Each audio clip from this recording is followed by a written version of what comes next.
ਜਿਨ ਸੁਣਿਆ ਪੇਖਿਆ।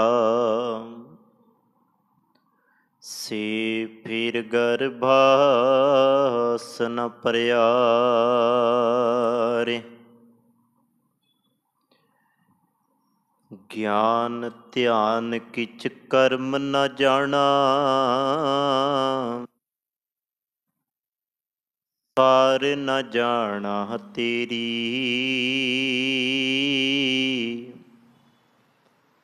ਸਭ ਤੇ ਵੱਡਾ ਸਤਿਗੁਰ ਨਾਨਕ। ਜਿਨ ਕਲ ਰਾਖੀ ਮੇਰੀ ਸਤਿਨਾਮ। ਧੰਨ ਵਾਹਿਗੁਰੂ ਸਾਹਿਬ ਜੀਓ। ਕਰਨਹੁ ਤੋ ਸੋ ਨਾ ਕਿਓ। ਪਰਿਓ ਲੋਭ ਕੈ ਫੰਧ। ਨਾਨਕ ਸਮਿਓ ਰਮ ਗਇਓ। ਅਬ ਕਿਉ ਰੋਵਤ ਅੰਧ। ਕਰਨਹੁ ਤੋ ਸੋ ਨਾ ਕਿਓ। ਪਰਿਓ ਲੋਭ ਕੈ ਫੰਧ। ਨਾਨਕ ਸਮਿਓ ਰਮ ਗਇਓ। ਅਬ ਕਿਉ ਰੋਵਤ ਅੰਧ। ਵਾਹਿਗੁਰੂ ਜੀ ਕਾ ਖਾਲਸਾ ਵਾਹਿਗੁਰੂ ਜੀ ਕੀ ਫਤਿਹ। ਸੱਚੇ ਪਿਤਾ ਵਾਲੀਏ ਕੁਲ ਆਲਮ ਜ਼ਾਹਰਾ ਜ਼ਹੂਰ ਹਾਜ਼ਰਾ ਹਜ਼ੂਰ ਖੰਡਾਂ ਬ੍ਰਹਿਮੰਡਾਂ ਦੇ ਰੱਖਿਅਕ ਲੋਕ ਪਰਲੋਕ ਸਵਾਰਨਹਾਰੇ ਸਤਿਗੁਰੂ ਧੰਨ ਧੰਨ ਸ੍ਰੀ ਗੁਰੂ ਗ੍ਰੰਥ ਸਾਹਿਬ ਮਹਾਰਾਜ ਜੀ ਦੀ ਖੁਸ਼ੀਆਂ ਭਰੀ ਗੋਦ ਅੰਦਰ ਸਜ ਬੈਠੇ ਸਤ ਸੰਗੀ ਜਨੋ, ਸ਼ਰਧਾ ਪ੍ਰੇਮ ਭਾਵਨਾ ਦੇ ਨਾਲ ਆਪ ਜੀ ਨੇ ਗੁਰਮੁਖ ਪਿਆਰਿਆਂ ਪਾਸੋਂ ਰੱਬੀ ਬਾਣੀ ਦਾ ਕੀਰਤਨ ਸਰਵਣ ਕੀਤਾ। ਆਓ ਸਤਿਗੁਰੂ ਜੀ ਨੇ ਇਹ ਸਮਾਂ ਸੁਭਾਗਾ ਬਖਸ਼ਿਆ, ਇਹਨਾਂ ਘੜੀਆਂ ਨੂੰ ਲੇਖੇ ਵਿੱਚ ਲਾਈਏ, ਗੁਰੂ ਚਰਨਾਂ ਵਿੱਚ ਸੁਰਤ ਨੂੰ ਜੋੜੀਏ, ਧਿਆਨ ਨੂੰ ਇਕਾਗਰ ਕਰੀਏ। ਜੋ ਸਤਿਗੁਰੂ ਜੀ ਨੇ ਸਾਨੂੰ ਵਿਚਾਰ ਬਾਣੀ ਦੇ ਅੰਦਰ ਆਪਣੇ ਸਲੋਕਾਂ ਦੇ ਅੰਦਰ ਸਮਝਾਈ, ਉਸ ਨੂੰ ਸਮਝਣ ਦਾ ਤੇ ਵਿਚਾਰਨ ਦਾ ਯਤਨ ਕਰੀਏ। ਅਸੀਂ ਜੀਵਾਂ ਸੰਸਾਰੀ, ਜਿੰਨੇ ਵੀ ਆਪਾਂ ਯਤਨ ਕਰਦੇ ਹਾਂ ਨਾ, ਸਾਰੇ ਸਾਡੇ ਵਿਅਰਥ ਹੁੰਦੇ ਆ, ਕਿਉਂਕਿ ਆਪਾਂ ਯਤਨ ਹੀ ਉਹ ਕਰਦੇ ਹਾਂ ਜਿਹੜੇ ਕੱਲ੍ਹ ਸਾਡੇ ਕੰਮ ਆਉਣ ਵਾਲੇ ਨਹੀਂ ਹੁੰਦੇ। ਤੇ ਸਤਿਗੁਰੂ ਜੀ ਕਹਿੰਦੇ ਆ ਮੈਂ ਤੈਨੂੰ ਦੱਸਾਂ ਤੂੰ ਯਤਨ ਕੀ ਕਰਨਾ ਹੈ। ਜੇ ਆ ਗੁਰੂ ਦੇ ਅਨੁਸਾਰ ਤੂੰ ਆਪਣੀ ਜ਼ਿੰਦਗੀ 'ਚ ਯਤਨ ਕਮਾ ਲੈਣਾ ਤਾਂ ਆਉਣ ਵਾਲਾ ਸਮਾਂ ਬੜਾ ਸੌਖਾ ਤੇਰਾ ਹੋ ਸਕਦਾ ਹੈ। ਕੋਈ ਔਖੀ ਘਾਟੀ ਨਹੀਂ ਹੋਏਗੀ, ਕੋਈ ਮੁਸ਼ਕਿਲ ਨਹੀਂ ਹੋਏਗੀ ਤੈਨੂੰ ਜਿਉਣ ਦੇ ਅੰਦਰ। ਆਓ ਸਤਿਗੁਰੂ ਗੁਰੂ ਤੇਗ ਬਹਾਦਰ ਮਹਾਰਾਜ ਕਿਰਪਾ ਕਰਨ। ਬਚਨ ਆਪ ਜੀ ਨੇ ਸਰਵਣ ਕੀਤਾ, ਇਸੇ ਬਚਨ ਦੇ ਅੰਦਰ ਸਤਿਗੁਰੂ ਗੁਰੂ ਤੇਗ ਬਹਾਦਰ ਮਹਾਰਾਜ ਕੀ ਕਹਿੰਦੇ ਆ, ਇਹ ਸਤਿਗੁਰੂ ਜੀ ਕੋਲੋਂ ਆਪਾਂ ਪੁੱਛੀਏ, ਸਤਿਗੁਰੂ ਜੀ ਦੇ ਕੋਲੋਂ ਆਪਾਂ ਸਮਝੀਏ। ਇੱਕ ਵਾਰੀ ਸਾਰੇ ਗੁਰੂ ਚਰਨਾਂ ਵਿੱਚ ਸੀਸ ਨਵਾਓ, ਗੁਰੂ ਚਰਨਾਂ ਵਿੱਚ ਹਾਜ਼ਰੀ ਲਵਾਓ, ਪਿਆਰ ਸਤਿਕਾਰ ਅਤੇ ਅਦਬ ਦੇ ਨਾਲ ਦੋਵੇਂ ਹੱਥ ਜੋੜ ਪਿਆਰ ਦੇ ਨਾਲ ਆਖੋ ਜੀ ਵਾਹਿਗੁਰੂ ਜੀ ਕਾ ਖਾਲਸਾ ਵਾਹਿਗੁਰੂ ਜੀ ਕੀ ਫਤਿਹ। ਕੱਲ ਦੇ ਦੀਵਾਨ ਅੰਦਰ ਆਪ ਜੀ ਦੇ ਨਾਲ ਜ਼ਿੰਦਗੀ ਦੇ 3 ਪੜਾਅ ਭਾਵ ਸਾਡੇ ਜੀਵਨ ਦੇ ਨਾਲ ਉਹ ਜੁੜੇ ਅਹਿਮ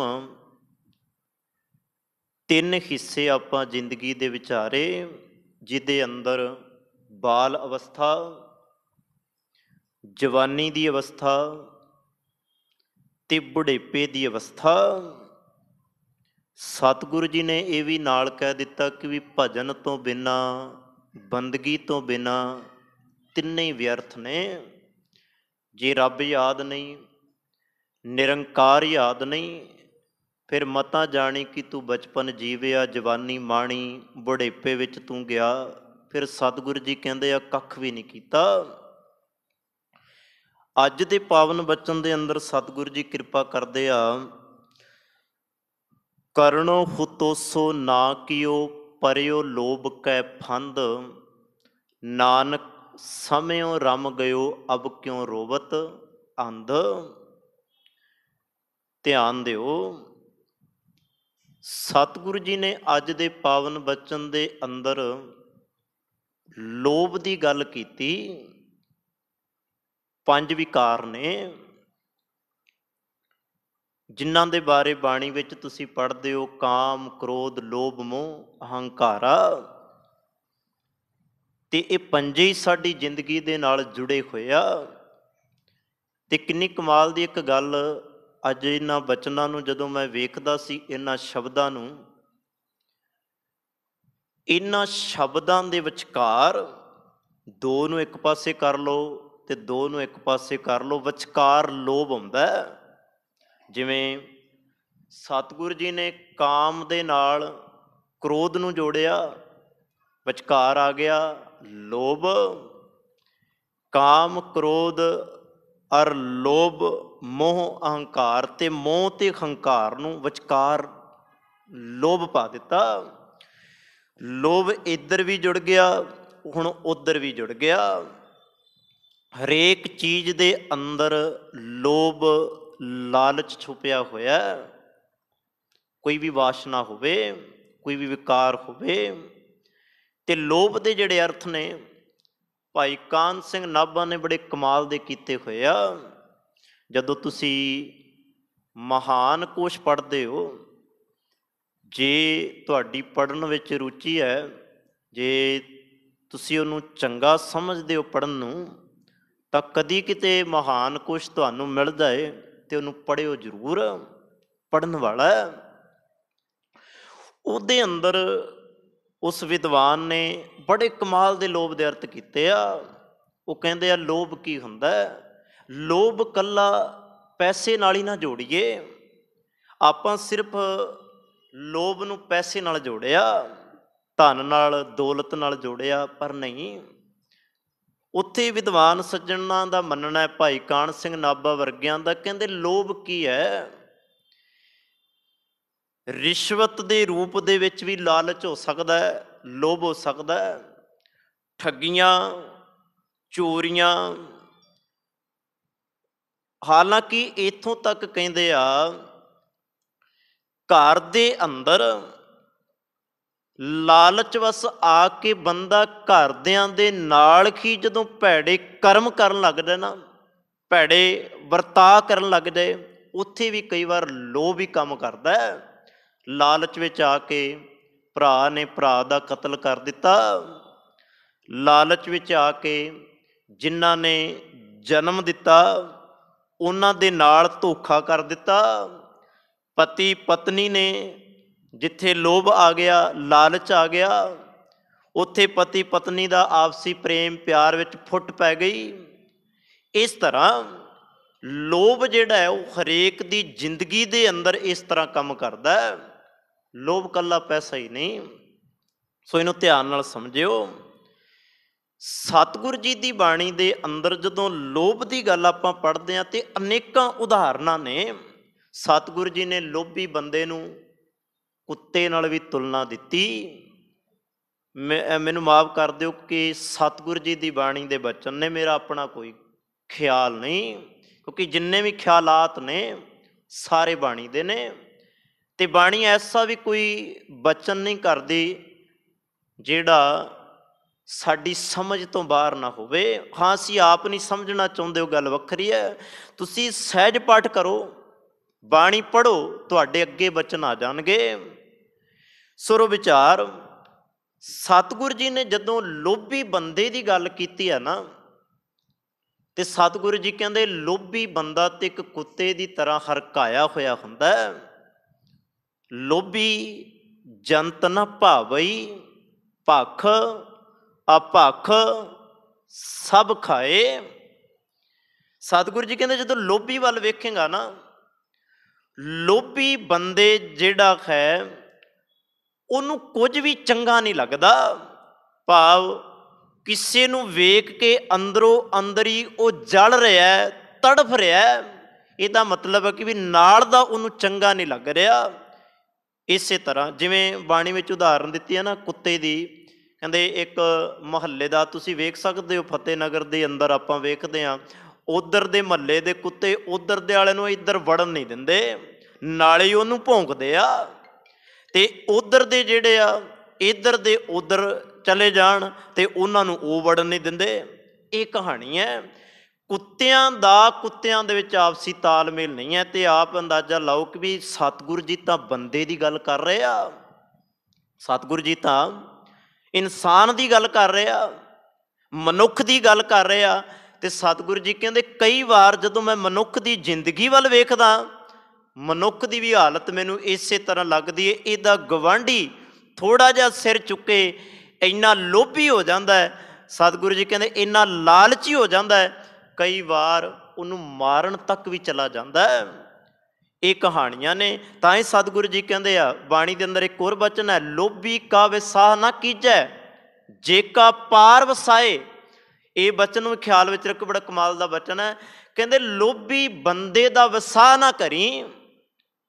ਆਪਾਂ ਤੇ ਜਾਂਦੇ ਹੀ ਲੋਭੀ ਆ, ਲਾਲਚੀ ਬੰਦਿਆਂ ਦੇ ਕੋਲ ਆ, ਜਿਹੜੇ ਸਾਨੂੰ ਲੁੱਟ ਲੈਣ, ਠੱਗ ਲੈਣ, ਆਪਾਂ ਪਹੁੰਚਦੇ ਹੀ ਉਹਨਾਂ ਦੇ ਕੋਲ ਆ। ਪਰ ਸਤਿਗੁਰੂ ਜੀ ਕਹਿੰਦੇ ਉਹਨਾਂ ਕੋਲ ਪਹੁੰਚੇਗਾ ਤੇ ਠੱਗਿਆ ਜਾਏਗਾ। ਲੋਭੀ ਕਾ ਵਿਸਾਹ ਨਾ ਕੀਚੈ ਜੇ ਕਾ ਪਾਰ ਵਸਾਏ। ਅੱਗੇ ਕਹਿੰਦੇ ਅੰਤ ਕਾਲ ਤਿੱਥੈ ਧੂਐ। ਹੁਣ ਲੋਭੀ ਦਾ ਕੰਮ ਕੀ ਹੈ? ਲਾਲਚੀ ਬੰਦੇ ਦਾ ਕੰਮ, ਤੁਸੀਂ ਮਿੱਤਰਤਾ ਭਾਲੀ, ਇਹ ਥੋੜ੍ਹਾ ਤੁਹਾਨੂੰ ਮੁਹੱਬਤ ਵੰਡੇਗਾ, ਇਹ ਥੋੜ੍ਹਾ ਤੁਹਾਨੂੰ ਪਿਆਰ ਵੰਡੇਗਾ। ਨਹੀਂ, ਪਿਆਰ ਹੋ ਸਕਦਾ ਉਹਦਾ ਉੱਤੋਂ ਉੱਤੋਂ ਹੋਵੇ, ਪਰ ਵਿੱਚ ਬਿਰਤੀ ਉਹ ਨਿਖਾਣ ਵਾਲੀ ਹੋਈ ਤੁਹਾਡੇ ਅੰਦਰ, ਉਹਦੇ ਅੰਦਰ ਜਿਹੜੀ ਹੈ ਤੁਹਾਨੂੰ ਲੁੱਟ ਲਏਗਾ। ਇਸੇ ਕਰਕੇ ਸਤਿਗੁਰੂ ਜੀ ਕਹਿੰਦੇ ਆ ਲੋਭੀ ਕਾ ਵਿਸਾਹ ਨਾ ਕੀਚੈ ਜੇ ਕਾ ਪਾਰ ਵਸਾਏ। ਅੰਤ ਕਾਲ ਤਿੱਥੈ ਧੂਐ ਜਿੱਥੈ ਹੱਥ ਨਾ ਪਾਏ। ਤੇਰਾ ਹੱਥ ਵੀ ਨਹੀਂ ਅੱਪੜਨਾ, ਜਿੱਥੇ ਉਹਦਾ ਹੱਥ ਅੱਪੜ ਜਾਣਾ ਉਹਨੇ ਤੈਨੂੰ ਧੂ ਲੈਣਾ, ਤੈਨੂੰ ਪਤਾ ਵੀ ਨਹੀਂ ਲੱਗਣਾ, ਤੈਨੂੰ ਸਮਝ ਹੀ ਨਹੀਂ ਆਉਣੀ ਕਿ ਮੈਂ ਕਦੋਂ ਲੁੱਟਿਆ ਗਿਆ। ਲੋਭੀ ਬੰਦਾ। ਸਤਿਗੁਰੂ ਜੀ ਕਹਿੰਦੇ ਇਹ ਲੋਭ ਜਿਹੜਾ ਨਾ ਬੜਾ ਮਾੜਾ, ਬੜਾ ਮਾੜਾ। ਪਰ ਇਹ ਲੋਭ ਦੀ ਲਹਿਰ ਜਿਹਦੇ ਅੰਦਰ ਉੱਠਦੀ ਹੈ ਨਾ, ਸਤਿਗੁਰੂ ਜੀ ਕਹਿੰਦੇ ਆ ਉਹ ਬੰਦਾ ਫਿਰ ਆਲਾ ਦੁਆਲਾ ਨਹੀਂ ਜੇ ਵੇਖਦਾ, ਉਹਦੇ ਅੱਗੇ ਜਿਹੜਾ ਆਇਆ ਉਹਨੇ ਸਭ ਨੂੰ ਉਸ ਲਹਿਰ ਦੇ ਵਿੱਚ ਧੂ ਲੈਣਾ। ਇੱਕ ਬਚਨ ਆਪਾਂ ਪੜ੍ਹਦੇ ਹਾਂ ਸਤਿਗੁਰੂ ਜੀ ਦੀ ਬਾਣੀ ਵਿੱਚ, ਭਗਤ ਬਾਣੀ ਵਿੱਚ ਹੈ। ਅਕਸਰ ਕਈ ਵਾਰ ਮੈਂ ਆਪ ਜੀ ਦੇ ਨਾਲ ਉਹ ਗੱਲ ਦੀ ਸਾਂਝ ਕਰਦਾ। ਭਗਤ ਬਾਣੀ ਦੇ ਅੰਦਰ ਬੜਾ ਪਿਆਰਾ ਇਹ ਬਚਨ ਭਗਤ ਜੀ ਦੱਸਦੇ ਆ, ਕਹਿੰਦੇ ਸਤਿਗੁਰ ਇੱਕ ਲੋਭ ਦੀ ਲਹਿਰ ਹੈ, ਜਿਵੇਂ ਸਮੁੰਦਰ ਦੇ ਅੰਦਰ ਉੱਠੀ ਲਹਿਰ। ਤੇ ਚੇਤੇ ਰੱਖਣਾ ਬੜਾ ਕੁਝ ਆਪਣੇ ਨਾਲ ਵਹਾ ਕੇ ਲੈ ਜਾਂਦੀ ਹੈ। ਹਾਲਾਂਕਿ ਮਾਣ ਤਾਂ ਟੁੱਟੀ ਹੋਈ ਨਦੀ ਵੀ ਨਹੀਂ ਹੁੰਦੀ, ਦਰਿਆ ਵੀ ਨਹੀਂ ਹੁੰਦਾ, ਉਹ ਤਾਂ ਫਿਰ ਵੀ ਸਮੁੰਦਰ ਹੈ। ਪਰ ਉੱਥੇ ਸਮੁੰਦਰ ਦੀ ਉਦਾਹਰਣ ਦਿੱਤੀ ਹੈ, ਲੋਭ ਦੀ ਉਦਾਹਰਣ ਦਿੱਤੀ ਹੈ। ਕਹਿੰਦੇ ਸਮੁੰਦਰ ਦੇ ਅੰਦਰ ਆਇਆ ਛਲ ਕਈ ਬਸਤੀਆਂ ਨੂੰ, ਕਈ ਸ਼ਹਿਰਾਂ ਨੂੰ ਉਜਾੜ ਦਿੰਦਾ ਹੈ। ਲੋਭ ਦੀ ਉੱਠੀ ਛਲ, ਲੋਭ ਲਹਿਰ ਦੇ ਅੰਦਰ ਉੱਠਿਆ ਹੋਇਆ ਲਾਲਚ, ਸਤਿਗੁਰੂ ਜੀ ਕਹਿੰਦੇ ਕਈਆਂ ਨਾਲ ਫਿਰ ਜ਼ੁਲਮ ਕਰ ਜਾਂਦਾ। ਇੱਕ ਨਾਲ ਨਹੀਂ, ਕਈਆਂ ਨਾਲ ਦਗੇ ਹੁੰਦੇ ਆ, ਕਈਆਂ ਨਾਲ ਧੋਖੇ ਹੁੰਦੇ ਆ। ਹੁਣ ਉੱਥੇ ਭਗਤ ਜੀ ਬਚਨ ਕਰਦੇ ਆ, ਲੋਭ ਲਹਿਰ ਅਤ ਨੀਝਰ ਬਾਝੈ। ਬੜੀ ਭਮਾ ਕੇ ਵੱਜਦੀ ਹੈ। ਕਦੀ ਵੇਖਿਆ ਤੁਸੀਂ ਦਰਿਆਵਾਂ ਦੇ ਅੰਦਰ, ਸਮੁੰਦਰਾਂ ਦੇ ਅੰਦਰ ਚੱਲਦੇ ਨੇ ਵੱਡੇ ਵੱਡੇ ਜਹਾਜ਼, ਜਿਹੜੇ ਜਹਾਜ਼ ਉਹਨਾਂ ਲਹਿਰਾਂ ਨੂੰ ਸੰਭਾਲ ਜਾਂਦੇ ਆ ਉਹ ਕਿਨਾਰਿਆਂ ਤੇ ਲੱਗ ਜਾਂਦੇ ਨੇ, ਤੇ ਜਿਹੜੇ ਜਹਾਜ਼ ਉਹਨਾਂ ਲਹਿਰਾਂ ਨੂੰ ਸੰਭਾਲ ਨਾ ਪਾਉਣ, ਉਹਨਾਂ ਦੀਆਂ ਛੱਲਾਂ ਦੀਆਂ ਮਾਰਾਂ ਝੱਲ ਨਾ ਸਕਣ, ਉਹੀ ਜਿਹੜੇ ਜਹਾਜ਼ ਨੇ ਉਹ ਪਾਣੀ ਵਿੱਚ ਡੁੱਬਦੇ ਆ। ਬਸ ਆਹੀ ਕਹਾਣੀ ਹੈ। ਡੁੱਬਦਾ ਉਹੀ ਬੰਦਾ ਹੈ ਜਿਹੜਾ ਲੋਭ ਦੀ ਲਹਿਰ ਉੱਠੀ ਨੂੰ ਸੰਭਾਲ ਨਹੀਂ ਪਾਉਂਦਾ, ਜਿਹੜਾ ਸੰਭਾਲ ਲੈਂਦਾ ਉਹ ਕਿਨਾਰੇ ਤੇ ਲੱਗ ਜਾਂਦਾ। ਭਗਤ ਜੀ ਕਹਿੰਦੇ ਮੇਰੇ ਅੰਦਰ ਵੀ ਲੋਭ ਦੀ ਲਹਿਰ ਉੱਠਦੀ ਹੈ। ਲੋਭ ਲਹਿਰ ਅਤ ਨੀਜਰ ਬਾਝੈ, ਕਾਇਆ ਡੁੱਬੈ ਕੇਸਵਾ। ਜਿਵੇਂ ਜਹਾਜ਼ ਤੇ ਲਹਿਰ ਵੱਜੀ ਤੇ ਜਹਾਜ਼ ਡੁੱਬ ਗਿਆ, ਸਤਿਗੁਰ ਸਰੀਰ ਰੂਪੀ ਜਹਾਜ਼ ਹੈ। ਮੈਂ ਬੇਨਤੀ ਕਰਾਂ ਬਾਣੀ ਦੇ ਅੰਦਰ ਇਸ ਸਰੀਰ ਨੂੰ ਪਿੰਡ ਵੀ ਆਖਿਆ। ਕਿਤੇ ਕਿਤੇ ਤਾਂ ਸਤਿਗੁਰੂ ਜੀ ਨੇ ਬਾ ਕਮਾਲ ਦੀਆਂ ਗੱਲਾਂ ਸਰੀਰ ਦੇ ਨਾਲ ਜੋੜ ਦਿੱਤੀਆਂ। ਕਿਤੇ ਸਰੀਰ ਨੂੰ ਮੰਦਰ ਕਹਿ ਦਿੱਤਾ, ਕਿਤੇ ਸਰੀਰ ਨੂੰ ਹਰਮੰਦਰ ਕਹਿ ਦਿੱਤਾ, ਕਿਤੇ ਸਰੀਰ ਨੂੰ ਪਿੰਡ ਕਹਿ ਦਿੱਤਾ। ਗਾਂਵ ਹੈ ਨਾ, ਆਪਾਂ ਪਿੰਡ ਸ਼ਬਦ ਵਰਤਦੇ ਹਾਂ ਪਿੰਡਾਂ ਦੇ ਲਈ, ਕਿਤੇ ਕਹਿ ਦਿੱਤਾ ਇਹ ਤਾਂ ਮੇਰਾ ਪਿੰਡ ਸਰੀਰ ਗਾਂਵ ਹੈ। ਸੋ ਇਸ ਤਰ੍ਹਾਂ ਕਈ ਵਾਰ ਇਸ ਸਰੀਰ ਨੂੰ ਸ਼ਹਿਰ ਵੀ ਕਹਿ ਦਿੱਤਾ। ਸੋ ਇਸ ਤਰ੍ਹਾਂ ਦੀਆਂ, ਤੇ ਮੈਂ ਬੇਨਤੀ ਕਰਾਂ ਕਾਇਆ ਡੁੱਬੈ ਕੇਸਵਾ, ਆਖੇ ਪਰਮਾਤਮਾ ਜਦੋਂ ਮੈਂ ਲੋਭ ਦੀ ਲਹਿਰ ਵੱਲ ਵੇਖਦਾ ਇਉਂ ਪ੍ਰਤੀਤ ਹੁੰਦਾ ਕਿ ਵੀ ਮੇਰਾ ਸਰੀਰ ਆ ਜਿਹੜਾ ਇਹ ਡੁੱਬ ਜਾਏਗਾ।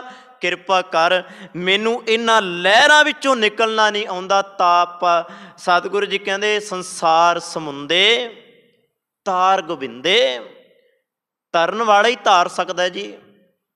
ਹੁਣ ਜਿਹਨੂੰ ਵਿਚਾਰੇ ਨੂੰ ਤਰਨਾ ਨਹੀਂ ਆਉਂਦਾ ਉਹ ਕਿਵੇਂ ਪਾਰ ਹੋਏਗਾ?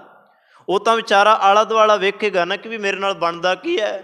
ਜਿੰਨੀਆਂ ਲੱਤਾਂ ਮਾਰੇਗਾ, ਹੱਥ ਪੈਰ ਮਾਰੇਗਾ, ਸਗੋਂ ਪਾਣੀ ਦੀ ਡੂੰਘਾਈ ਵਿੱਚ ਜਾਂਦਾ ਜਾਏਗਾ। ਇੱਕ ਮੈਂ ਬੇਨਤੀ ਕਰਾਂ, ਬੰਦਾ ਜਿਉਂਦਾ ਡੁੱਬਦਾ, ਮਰਿਆ ਤਰਦਾ, ਇਹੀ ਕਹਾਣੀ ਹੁੰਦੀ ਹੈ ਨਾ ਜੀ। ਬੰਦਾ ਜਦੋਂ ਤੱਕ ਹੱਥ ਪੈਰ ਮਾਰਦਾ ਰਹਿੰਦਾ ਹੈ, ਉਸ ਨਾਲ ਛੱਲਾਂ ਦੇ ਅੰਦਰ ਡੂੰਘਾਈ 'ਚ ਜਾਂਦਾ ਰਹਿੰਦਾ ਹੈ। ਬਸ ਆਹੀ ਕਹਾਣੀ ਹੈ। ਅਸੀਂ ਆਪਣੇ ਯਤਨਾਂ ਦੇ ਨਾਲ ਲੋਭ ਤੋਂ ਬਚਣਾ ਚਾਹੁੰਦੇ ਹਾਂ, ਆਪਣੇ ਯਤਨਾਂ ਦੇ ਨਾਲ ਅਸੀਂ ਬੜੀਆਂ ਛਾਲਾਂ ਮਾਰਦੇ ਹਾਂ, ਪਰ ਸਤਿਗੁਰੂ ਜੀ ਕਹਿੰਦੇ ਉਹ ਸਭ ਨੇ ਛਾਲਾਂ ਮਾਰੀਆਂ, ਤੇਰੇ ਵਰਗੀਆਂ ਬੜੀਆਂ ਛਾਲਾਂ ਮਾਰੀਆਂ, ਪਰ ਮੈਨੂੰ ਇੱਕ ਗੱਲ ਸਮਝ ਲੱਗਦੀ ਹੈ, ਸਭ ਨੇ ਛਾਲਾਂ ਮਾਰੀਆਂ, ਤੂੰ ਜਿੰਨੀਆਂ ਮਰਜ਼ੀ ਛਾਲਾਂ ਮਾਰ ਲੈ, ਤੇਰੇ ਕਿਸੇ ਵੀ ਯਤਨ ਦੇ ਨਾਲ ਤੂੰ ਲੋਭ ਤੋਂ ਬਚ ਨਹੀਂ ਸਕਦਾ। ਸਤਿਗੁਰੂ ਜੀ ਕਹਿੰਦੇ ਬਚਣਗੇ ਉਹ ਜਿਹੜੇ ਗੁਰੂ ਨੂੰ ਆ ਕੇ ਕਹਿਣਗੇ ਸੰਸਾਰ ਸਮੁੰਦੇ ਤਾਰ ਗੋਬਿੰਦੇ, ਮੈਨੂੰ ਤਰਨ ਦੀ ਜਾਚ ਨਹੀਂ, ਮੈਂ ਅਜਾਨ ਜਨ।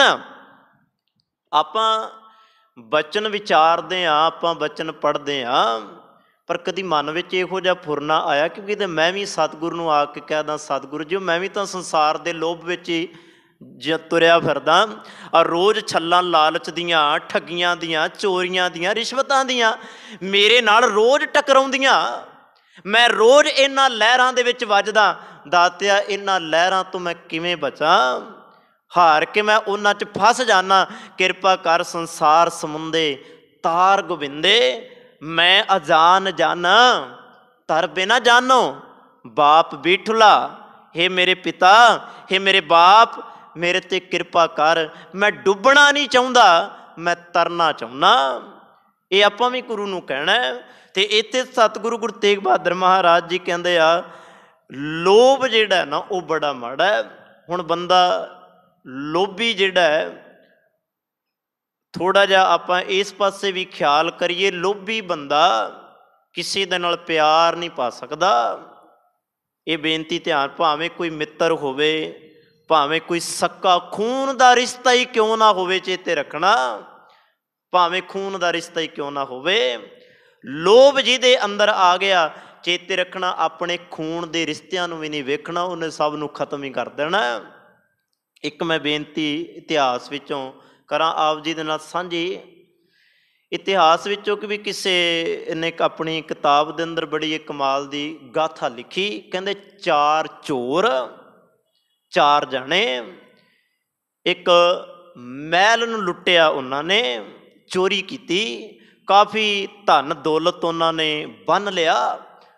ਹੁਣ ਬੰਨ ਕੇ ਉਹਨਾਂ ਨੇ ਆਖਿਆ ਜੇ ਕਿਤੇ ਨੇੜੇ ਤੇੜੇ ਬਹਿ ਗਏ ਤੇ ਫੜੇ ਜਾਵਾਂਗੇ, ਖੈ ਵੀ ਰਾਜੇ ਦਾ ਮਹਿਲ, ਤੇ ਰਾਜੇ ਨੇ ਤੇ ਬੰਦੇ ਪਿੱਛੇ ਲਾ ਦੇਣੇ ਨੇ, ਪਤਾ ਨਹੀਂ ਕਿੰਨੇ ਕੋਹਾਂ ਤੱਕ ਸਾਨੂੰ ਉਹਨਾਂ ਨੇ ਲੱਭਣਾ ਹੈ। ਰਾਤੋਂ ਰਾਤ ਲੈ ਕੇ ਇੰਨੀ ਦੂਰ ਭੱਜ ਜਾਈਏ, ਪਤਾ ਹੀ ਨਾ ਲੱਗੇ ਕਿੱਥੇ ਗਏ ਆ। ਚਲੋ ਜੀ, ਚਾਰਾਂ ਨੇ ਚੋਰੀ ਕੀਤੀ, ਲਪੇਟਿਆ ਸਮਾਨ ਤੇ ਤੁਰ ਪਏ। ਇੰਨੀ ਦੂਰ ਉਸ ਦੇਸ਼ ਤੋਂ ਚਲੇ ਗਏ, ਜਾ ਕੇ ਇੱਕ ਜੰਗਲ ਦੇ ਵਿੱਚ ਬਹਿ ਗਏ ਨੇ। ਹੁਣ ਸੁਭਾਵਕ ਹੈ ਕਿ ਵੀ ਤੁਰਨਗੇ, ਭੁੱਖ ਤੇ ਲੱਗੇਗੀ। ਪਹਿਲਾਂ ਭੁੱਖ ਸੀਗੀ ਲੁੱਟਣ ਦੀ, ਧਨ ਦੌਲਤ ਲੁੱਟ ਲਿਆ। ਹੁਣ ਭੁੱਖ ਲੱਗ ਗਈ ਕਿ ਪ੍ਰਸ਼ਾਦਾ ਛਕਣਾ, ਬੜੀ ਭੁੱਖ ਲੱਗੀ। ਇੱਕ ਥਾਂ ਤੇ ਬਹਿ ਗਏ। ਚਾਰਾਂ ਦੇ ਵਿੱਚੋਂ ਦੋ ਕਹਿੰਦੇ ਨੇ ਤੁਸੀਂ ਇੱਥੇ ਬਹਿ ਕੇ ਰਖਵਾਲੀ ਕਰੋ, ਅਸੀਂ ਜਾ ਕੇ ਰੋਟੀ ਦਾ ਪ੍ਰਬੰਧ ਕਰਦੇ ਹਾਂ। ਹੁਣ ਉਹ ਦੋ ਜਿਹੜੇ ਨੇ ਉਹ ਤਾਂ ਧਨ ਦੌਲਤ ਦੀ ਰਖਵਾਲੀ ਕਰਦੇ ਨੇ, ਕੋਈ ਬਾਹਰੋਂ ਆ ਕੇ ਨਾ ਲੈ ਜੇ ਚੁੱਕ ਕੇ, ਅਸੀਂ ਇੰਨੀ ਦੂਰੋਂ ਲਿਆਏ ਹਾਂ। ਹੁਣ ਦੋ ਜਿਹੜੇ ਨੇ ਉਹ ਨਾਲ ਦੇ ਸ਼ਹਿਰ ਪਿੰਡ ਵਿੱਚ ਜਾਂਦੇ ਨੇ ਪ੍ਰਸ਼ਾਦੇ ਦਾ ਪ੍ਰਬੰਧ ਕਰਕੇ। ਹੁਣ ਇੱਥੇ ਜਿਹੜੀ ਕਹਾਣੀ ਵਾਰਤਾ ਕਮਾਲ ਦੀ ਵਾਪਰਨ ਵਾਲੀ ਇਹ ਹੈ, ਉਹ ਦੋ ਜਿਹੜੇ ਪ੍ਰਸ਼ਾਦਾ ਲੈਣ ਗਏ ਨੇ ਨਾ, ਉਹਨਾਂ ਦੇ ਮਨ ਵਿੱਚ ਇੱਕ ਲੋਭ ਦੀ ਲਹਿਰ ਉੱਠਦੀ ਹੈ, ਲਾਲਚ ਉੱਠਦਾ ਉਹਨਾਂ ਦੇ ਅੰਦਰ। ਕੀ ਉਹ ਸੋਚਦੇ ਨੇ, ਇੱਕ ਦੂਜੇ ਨੂੰ ਕਹਿੰਦੇ ਆ, ਕਹਿਣ ਲੱਗੇ ਇੰਨਾ ਧਨ ਲੁੱਟ ਕੇ ਲਿਆਏ ਆ, ਇੰਨਾ ਪੈਸਾ ਲੁੱਟ ਕੇ ਲਿਆਏ ਆ, ਕਿਉਂ ਨਾ ਇਹ ਪੈਸਾ ਸਾਰਾ ਸਾਡਾ ਹੀ ਹੋ ਜਾਏ, ਕਿਉਂ ਨਾ ਇਹਦੇ ਉੱਤੇ ਅਸੀਂ ਕਬਜ਼ਾ ਕਰ ਲਈਏ। ਉਹ ਕਹਿੰਦੇ ਉਹ ਕਿਵੇਂ?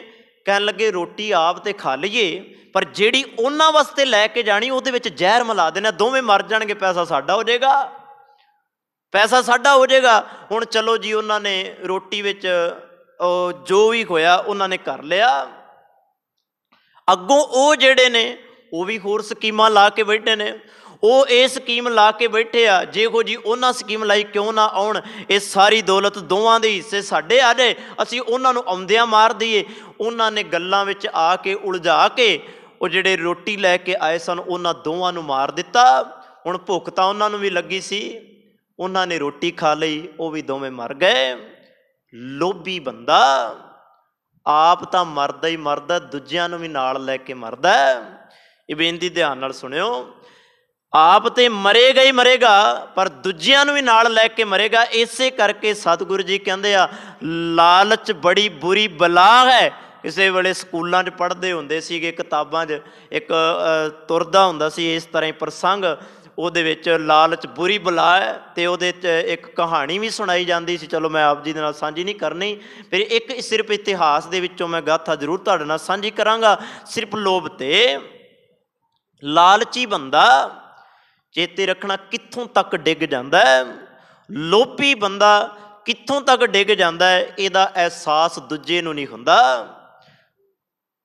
ਧੰਨ ਗੁਰੂ ਗੋਬਿੰਦ ਸਿੰਘ ਮਹਾਰਾਜ ਅਨੰਦਪੁਰ ਸਾਹਿਬ ਦੀ ਧਰਤੀ 'ਤੇ ਬਿਰਾਜਮਾਨ ਨੇ, ਕਿਉਂਕਿ ਅੱਜ ਵਰਗਾ ਮਾਹੌਲ ਨਹੀਂ ਸੀ ਹੁੰਦਾ।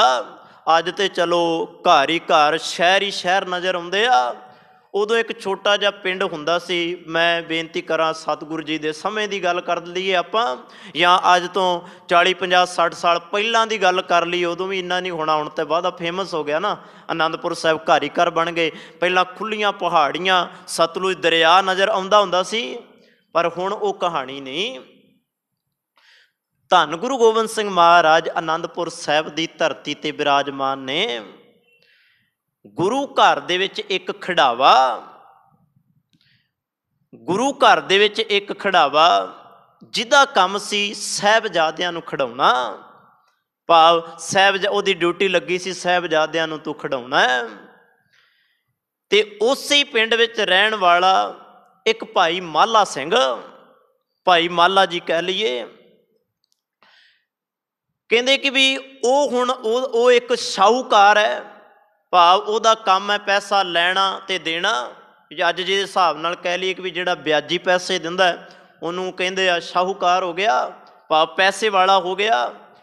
ਭਾਈ ਮਾਲਾ ਸਿੰਘ ਜਿਹੜਾ ਹੈ ਉਹ ਪੈਸੇ ਵਿਆਜ 'ਤੇ ਦੇ ਦਿਆ ਕਰਦਾ ਸੀ। ਕਹਿਣ ਲੱਗੇ ਇੱਕ ਦਿਨ ਉਹ ਖਿਡਾਵਾ ਜਿਹੜਾ ਗੁਰੂ ਘਰ ਦੇ ਵਿੱਚ ਨੌਕਰੀ ਕਰਦਾ ਸੀ ਸਾਹਿਬਜ਼ਾਦਿਆਂ ਨੂੰ ਖਿਡਾਉਣ ਦੀ, ਕਹਿਣ ਲੱਗੇ ਇੱਕ ਦਿਨ ਭਾਈ ਮਾਲਾ ਜੀ ਦੇ ਕੋਲ ਜਾ ਕੇ ਕਹਿੰਦਾ, ਮੇਰੇ ਘਰ ਦੇ ਵਿੱਚ ਪੈਸੇ ਦੀ ਲੋੜ ਹੈ, ਤੂੰ ਮੈਨੂੰ ਚੰਦ ਕੁ ਰੁਪਈਏ ਦੇ ਦੇ।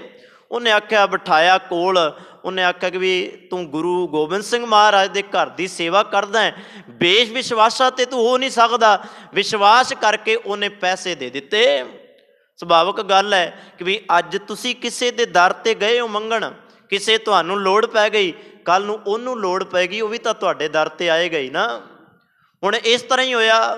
ਹੁਣ ਜਦੋਂ ਭਾਈ ਮਾਲਾ ਸਿੰਘ ਹੈ ਤਾਂ ਸ਼ਾਹੂਕਾਰ ਸੀ, ਪਰ ਚੇਤੇ ਰੱਖਣਾ ਵਿਪਤਾ ਪੈ ਜੇ ਦਾ ਪਤਾ ਥੋੜ੍ਹਾ ਲੱਗਦਾ ਕਿ ਵੀ ਕਿਹੜੇ ਵੇਲੇ ਵਿਪਤਾ ਪੈ ਜੇ, ਮੁਸੀਬਤ ਪੈ ਜੇ। ਅੱਜ ਜਦੋਂ ਉਹਨੂੰ ਲੋੜ ਪਈ ਨਾ, ਉਹਨੇ ਆਖਿਆ ਮੈਂ ਜਾ ਕੇ ਉਹਦੇ ਕੋਲੋਂ ਲੈ ਕੇ ਆਵਾਂ।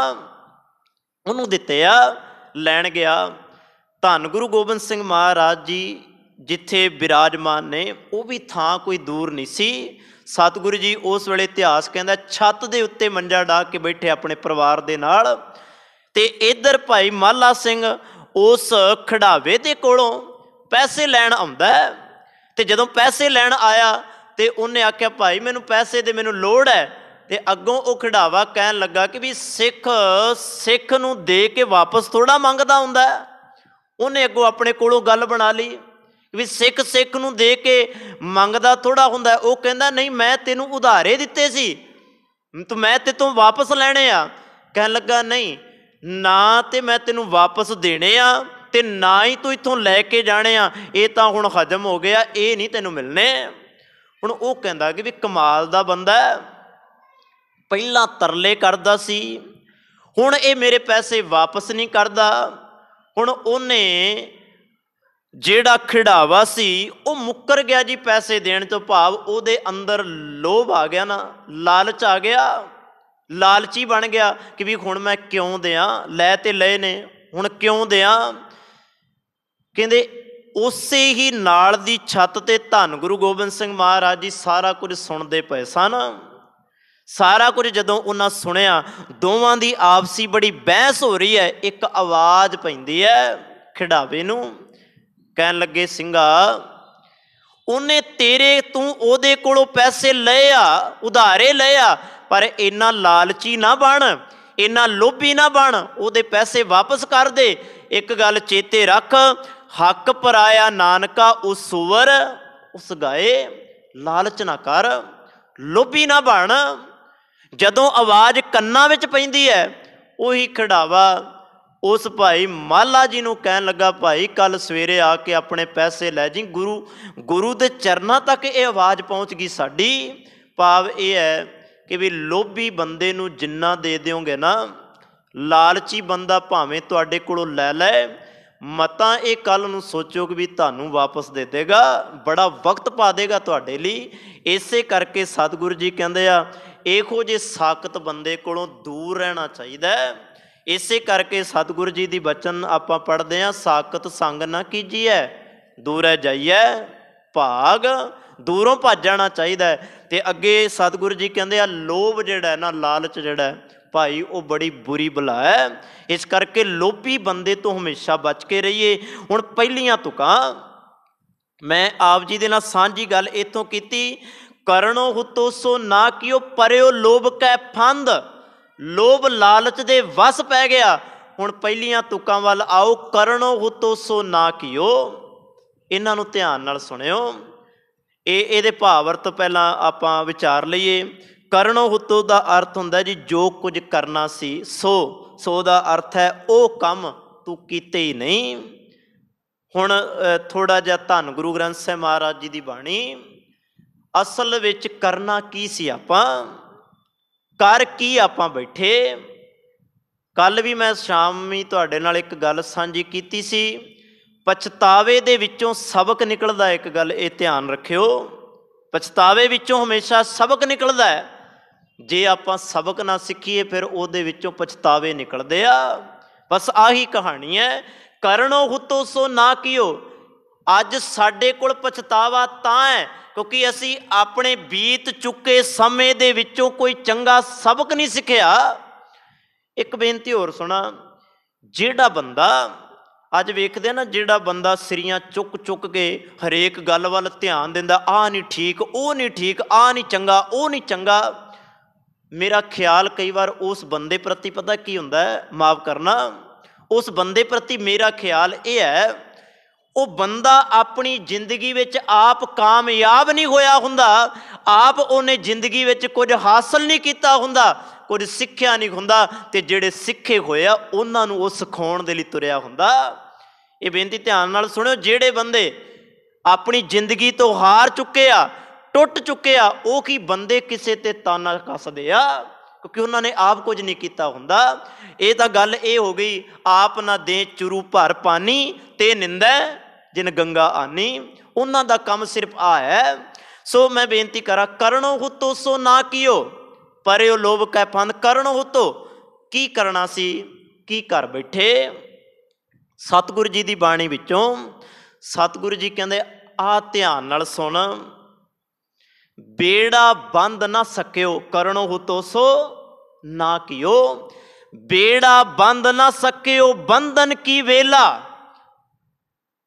ਜਦੋਂ ਵੇਖੋ ਤੂਫਾਨ ਆ ਜਾਏ ਨਾ, ਜਦੋਂ ਭਰ ਜਾਏ ਸਰੋਵਰ, ਜਦੋਂ ਤਾਂ ਬੇੜਾ ਬੰਨਣਾ ਸੀ ਉਦੋਂ ਆਪਾਂ ਬੰਨਿਆ ਨਹੀਂ, ਜਦੋਂ ਉਹਨੇ ਤਰਨਾ ਸੀ ਉਦੋਂ ਆਪਾਂ ਤਿਆਰੀ ਕੋਈ ਨਹੀਂ ਕੀਤੀ, ਜਦੋਂ ਹੜ੍ਹ ਚੜ੍ਹ ਕੇ ਆ ਗਿਆ ਉਦੋਂ ਬੰਦਾ ਬੇੜੀਆਂ ਬੰਨਣ ਲੱਗ ਗਿਆ। ਉਲਟੀ ਹੋ ਗਈ ਨਾ ਕਹਾਣੀ। ਤੇ ਸਤਿਗੁਰੂ ਜੀ ਕਹਿੰਦੇ, ਕਰਨੋ ਹੁਤੋ ਸੋ, ਜਦੋਂ ਕਰਨਾ ਸੀ ਉਦੋਂ ਕੀਤਾ ਨਹੀਂ। ਬੇੜਾ ਬੰਦ ਨਾ ਸਕਿਓ, ਬੰਧਨ ਕੀ ਵੇਲਾ। ਭਾਰ ਸਰਵਰ ਜਬ ਉਛਲੈ ਤਬ ਤਰੁਣ ਦੁਹੇਲਾ। ਕਹਿਣ ਲੱਗੇ, ਜਦੋਂ ਸਰੋਵਰ ਭਰਿਆ ਉਛਲੇਗਾ, ਸਿਰਫ ਮਨ ਵਿੱਚ ਪਛਤਾਵਾ ਰਹੇਗਾ। ਕਰਨੋ ਹੁਤੋ ਸੋ ਨਾ ਕੀਓ। ਫਿਰ ਬੇਨਤੀ ਧਿਆਨ ਨਾਲ ਸੁਣਿਓ। ਇੱਕ ਬਚਨ ਆਪਾਂ, ਜਦੋਂ ਤੁਸੀਂ ਰਹਿ ਰਾਸ ਬਾਣੀ ਪੜ੍ਹਦੇ ਹੋ, ਪੜ੍ਹਿਆ ਕਰੋ ਰਹਿ ਰਸ ਬਾਣੀ। ਸਾਡਾ ਨਿਤਨੇਮ ਹੈ। ਅੱਜ ਮੇਰੇ ਸਵੇਰੇ ਬੈਠੇ ਇੱਕ ਜੇਨ ਵਿੱਚ ਗੱਲ ਆ ਰਹੀ ਸੀ, ਭਾਈ ਮਾਨ ਸਿੰਘ ਵਰਗਿਆਂ ਨੇ ਬੇਦਾਵਾ ਲਿਖਿਆ। ਤੇ ਮੈਂ ਕਹਿੰਦਾ, ਜਿਹੜੇ ਬੰਦੇ ਨੇ ਨਿਤਨੇਮ ਹੀ ਛੱਡ ਦਿੱਤਾ, ਨਾ ਜਪਜੀ ਸਾਹਿਬ ਕਰਦਾ, ਨਾ ਜਾਪ ਸਾਹਿਬ ਪੜ੍ਹਦਾ, ਨਾ ਸਵਈਏ ਪੜ੍ਹਦਾ, ਚਲੋ ਮੰਨ ਲਓ ਕਿ 5 ਬਾਣੀਆਂ ਛੱਡੋ, ਜਿਹੜਾ ਜਪਜੀ ਸਾਹਿਬ ਹੀ ਨਹੀਂ ਪੜ੍ਹਦਾ, ਉਹ ਤਾਂ ਰੋਜ਼ ਹੀ ਬੇਦਾਵਾ ਗੁਰੂ ਨੂੰ ਲਿਖ ਕੇ ਦੇ ਰਿਹਾ, ਤਾਂ ਰੋਜ਼ ਹੀ ਬੇਦਾਵਾ ਦੇ ਰਿਹਾ ਗੁਰੂ ਨੂੰ ਲਿਖ ਕੇ। ਘੱਟੋ ਘੱਟ ਜੇ 5 ਬਾਣੀਆਂ ਦਾ ਨਿਤਨੇਮ ਮੈਂ ਤਾਂ ਕਹਿੰਦਾ ਕਰਨਾ ਚਾਹੀਦਾ। ਜੇ ਨਹੀਂ ਕਰ ਸਕਦੇ ਹੋ, ਘੱਟੋ ਘੱਟ ਜਪਜੀ ਸਾਹਿਬ ਦਾ ਪਾਠ ਤੇ ਕਰ ਲਓ। ਕਿਉਂ ਬੇਦਾਵਾ ਲਿਖਦੇ ਹੋ ਆਪਣੇ ਹੱਥੀਂ? ਕਿਉਂ ਲਿਖ ਲਿਖ ਕੇ ਰੋਜ਼ ਦੇ ਰਹੇ ਹੋ? ਨਿਤਨੇਮ ਬੜਾ ਜ਼ਰੂਰੀ ਹੈ। ਸੋ ਮੈਂ ਬੇਨਤੀ ਕਰਨ ਲੱਗਾ ਸਾਂ, ਰਹਿ ਰਸ ਬਾਣੀ। ਸਤਿਗੁਰੂ ਜੀ ਕਹਿੰਦੇ ਆ, ਕਰਨੋ ਹੁਤੋ ਸੋ ਨਾ ਕੀਓ, ਜਪ ਤਪ ਸੰਜਮ ਧਰਮ ਨਾ ਕਮਾਇਆ। ਨਾ ਤੇ ਕੋਈ ਜਪ ਕੀਤਾ, ਨਾ ਤਪ ਕੀਤਾ, ਨਾ ਸਿਮਰਨ ਕੀਤਾ, ਜਪ ਤਪ ਸੰਜਮ ਧਰਮ ਨਾ ਕਮਾਇਆ। ਸੇਵਾ ਸਾਧ ਨਾ ਜਾਣਿਆ ਹਰ ਰਾਇਆ। ਹੇ ਵਾਹਿਗੁਰੂ, ਮੈਂ ਕੀ ਦੱਸਾਂ, ਮੈਂ ਤੇ ਸੇਵਾ ਵੀ ਨਹੀਂ ਕੀਤੀ, ਨਾ ਮੈਂ ਚੰਗੇ ਦੀ ਕੀਤੀ, ਨਾ ਮੈਂ ਮਾੜੇ ਦੀ ਕੀਤੀ, ਬਸ ਮੈਂ ਕਰਕੇ ਹੰਕਾਰ ਜ਼ਰੂਰ ਪਾ ਲਿਆ। ਕਰਨੋ ਹੁਤੋ ਸੋ ਨਾ ਕੀਓ, ਇੱਥੇ ਬਸ ਨਹੀਂ ਕਰਦੇ ਸਤਿਗੁਰੂ ਜੀ। ਬੜੀਆਂ ਉਦਾਹਰਨਾਂ ਨੇ ਜੀ ਬਾਣੀ ਦੇ ਅੰਦਰ। ਕਹਿਣ ਲੱਗੇ, ਵੇਖੋ ਜੋ ਕੁਝ ਕਰਨਾ ਸੀ ਬੰਦੇ ਨੇ ਕੀਤਾ ਨਹੀਂ। 2 ਮਿੰਟ ਰਹਿ ਗਏ, ਇੱਕ ਛੋਟੀ ਜਿਹੀ ਉਦਾਹਰਣ ਦੇ ਕੇ ਮੈਂ ਗੱਲ ਅੱਗੇ ਸਾਂਝੀ ਕਰ ਦਿਆਂਗਾ। ਹਾਲਾਂਕਿ ਵਿਸ਼ਾ ਤੇ ਬੜਾ ਕਮਾਲ ਦਾ ਹੈ, ਸੋ ਬੇਨਤੀ ਕਰਾਂ। ਕਹਿੰਦੇ ਇੱਕ ਬੰਦਾ, ਉਹਨੂੰ ਪਤਾ ਹੈ ਕਿ ਵੀ ਅੱਜ ਰਾਤ ਮੇਰੀ ਪਾਣੀ ਦੀ ਵਾਰੀ ਹੈ। ਕਰਨੋ ਹੁਤੋ ਸੋ ਨਾ ਕੀਓ। ਉਹਨੂੰ ਪਤਾ ਹੈ ਕਿ ਵੀ ਅੱਜ ਮੇਰੀ ਰਾਤ ਪਾਣੀ ਦੀ ਵਾਰੀ ਹੈ। ਸਾਰੀ ਰਾਤ ਘਰ ਵਾਲੀ, ਮਾਂ ਬਾਪ ਠੁੱਡੇ ਮਾਰਦੇ ਰਹੇ, ਜਾ ਜਾ ਕੇ ਪਾਣੀ ਲਾ ਲੈ, ਤੇਰੀ ਵਾਰੀ ਆ। ਸਾਡੇ ਪਿੰਡਾਂ ਦੇ ਅੰਦਰ ਇੱਕ ਸ਼ਬਦ ਵਰਤਿਆ ਜਾਂਦਾ ਸੀ, ਕਈ ਮੋਢੇ ਤੇ ਰੱਖ ਕੇ ਸਾਰਾ ਦਿਨ ਸੋਚਦਾ ਰਿਹਾ, ਰਾਤ ਪਾਣੀ ਦੀ ਵਾਰੀ ਹੈ, ਪਾਣੀ ਲਾਣ ਜਾਵਾਂਗਾ। ਘਰ ਵਾਲੀ ਨੇ ਠਾਇਆ, ਮਾਂ ਬਾਪ ਨੇ, ਬਜ਼ੁਰਗ ਨੇ ਠਾਇਆ, ਨਹੀਂ ਉੱਠਿਆ, ਸਾਰੀ ਰਾਤ ਬਿਤਾ ਦਿੱਤੀ। ਸਰਦਾਰ ਜੀ ਸਵੇਰੇ ਉੱਠੇ, ਕਈ ਮੋਢੇ ਤੇ ਚੁੱਕੀ ਤੇ ਕਹਿੰਦਾ, ਮੈਂ ਪਾਣੀ ਲਾਣ ਚੱਲਾਂ। ਤੇ ਅੱਗੋਂ ਸਿਆਣਾ ਕਹਿੰਦਾ, ਤੇਰੀ ਵਾਰੀ ਤੇ ਮੁੱਕ ਗਈ ਹੈ, ਹੁਣ ਤੂੰ ਕਿੱਧਰ ਚੱਲਿਆ? ਤੇਰੀ ਵਾਰੀ ਤੇ ਮੁੱਕ ਗਈ ਏ, ਹੁਣ ਦਿਨ ਚੜ੍ਹ ਗਿਆ ਭਲਿਆ, ਹੁਣ ਵਾਰੀ ਮੇਰੀ ਹੈ, ਹੁਣ ਤੇਰੀ ਵਾਰੀ ਨਹੀਂ ਹੈ। ਇਸ ਕਰਕੇ ਜਦੋਂ ਤੇਰੀ ਵਾਰੀ ਸੀ ਤੂੰ ਉੱਠਿਆ ਨਹੀਂ, ਹੁਣ ਮੇਰੀ ਵਾਰੀ, ਤੂੰ ਸਾਈਡ ਤੇ ਹੋ। ਸਰਦਾਰ ਜੀ ਤੂੰ ਨਹੀਂ ਜਾ ਸਕਦਾ, ਮੈਂ ਜਾਵਾਂਗਾ ਹੁਣ। ਬਸ ਆਹੀ ਕਹਾਣੀ ਹੈ। ਜਦੋਂ ਕਰਨੋ ਹੁਤੋ ਸੋ, ਜਦੋਂ ਆਪਾਂ ਦੀ ਕਰਨ ਦੀ ਵਾਰੀ ਹੁੰਦੀ ਹੈ, ਟਾਲੈ ਟੋਲੈ ਦਿਨ ਗਇਓ।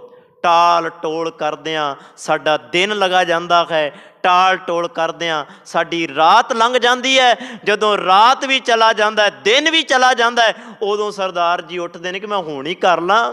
ਕੱਲ੍ਹ ਬੇਨਤੀ ਕੀਤੀ ਸੀ, ਬਾਲਪਨ ਚਲਾ ਗਿਆ, ਜਵਾਨੀ ਚਲੀ ਗਈ, ਬਜ਼ੁਰਗੀ ਚਲੀ ਗਈ। ਕਰਨੋ ਹੁਤੋ ਸੋ ਨਾ ਕੀਓ। ਨਾ ਬਚਪਨ ਵਿੱਚ ਕੀਤਾ, ਨਾ ਜਵਾਨੀ ਵਿੱਚ ਨਾਮ ਜਪਿਆ। ਬੁਢੇਪਾ ਆਇਆ, ਜਰ ਆਈ ਜੋਬਨ ਹਾਰ ਗਿਆ। ਹੁਣ ਰੁੱਧਾ ਕੰਠ ਸ਼ਬਦ ਨਹੀਂ ਉਚਰਿਆ, ਅਬ ਕਿਆ ਕਰੇ ਪ੍ਰਾਣੀ। ਹੁਣ ਬੰਦਾ ਕਹਿੰਦਾ ਮੈਂ ਰੱਬ ਰੱਬ ਕਰ ਲਾਂ, ਗੁਰੂ ਨੇ ਤਾਂ ਵੀ ਨਿਰਾਸ਼ਤਾ ਨਹੀਂ ਸਾਡੇ ਪੱਲੇ ਪਾਈ। ਕਿੰਨਾ ਕਮਾਲ ਦਾ ਗੁਰੂ ਸਾਨੂੰ ਮਿਲਿਆ, ਨਿਰਾਸ਼ਤਾ ਤਾਂ ਵੀ ਪੱਲੇ ਨਹੀਂ ਪਾਈ। ਸਤਿਗੁਰੂ ਜੀ ਕਹਿੰਦੇ ਬਜ਼ੁਰਗੀ ਮਰਨ ਵੇਲੇ ਵੀ ਕਿਤੇ ਇੱਕ ਵਾਰੀ ਵੀ ਤੂੰ ਵਾਹਿਗੁਰੂ ਕਰ ਲੇਗਾ ਨਾ, ਸਤਿਗੁਰੂ ਜੀ ਕਹਿੰਦੇ ਬੇੜਾ ਪਾਰ ਹੋ ਜਾਏਗਾ। ਇੱਥੋਂ ਹੀ ਕਰਨੋ ਹੁਤੋ ਸੋ ਨਾ ਕੀਓ, ਪਰਿਓ ਲੋਭ ਕੈ ਫੰਦ। ਅਗਲੀ ਪੰਕਤੀ ਹੈ ਨਾਨਕ ਸਮਿਓ ਰਮ ਗਇਓ। ਇੱਥੋਂ ਤੇ ਅਗਲਾ ਜਿਹੜਾ ਸਲੋਕ ਹੈ ਦੋਵਾਂ ਨੂੰ ਮਿਲਾ ਕੇ ਵਿਚਾਰ ਜਿਹੜੀ ਹੈ ਕੱਲ੍ਹ ਦੇ ਦੀਵਾਨ ਵਿੱਚ ਸਾਂਝੀ ਕਰਾਂਗੇ ਜੀ। ਇੰਨੀ ਕੁ ਬੇਨਤੀ ਪ੍ਰਵਾਨ ਕਰਿਓ, ਭੁੱਲਾਂ ਦੀ ਖਿਮਾ। ਵਾਹਿਗੁਰੂ ਜੀ ਕਾ ਖਾਲਸਾ, ਵਾਹਿਗੁਰੂ ਜੀ ਕੀ ਫਤਿਹ। ਰਾਮ ਕਲੀ ਮਹੱਲਾ ਤੀਜਾ।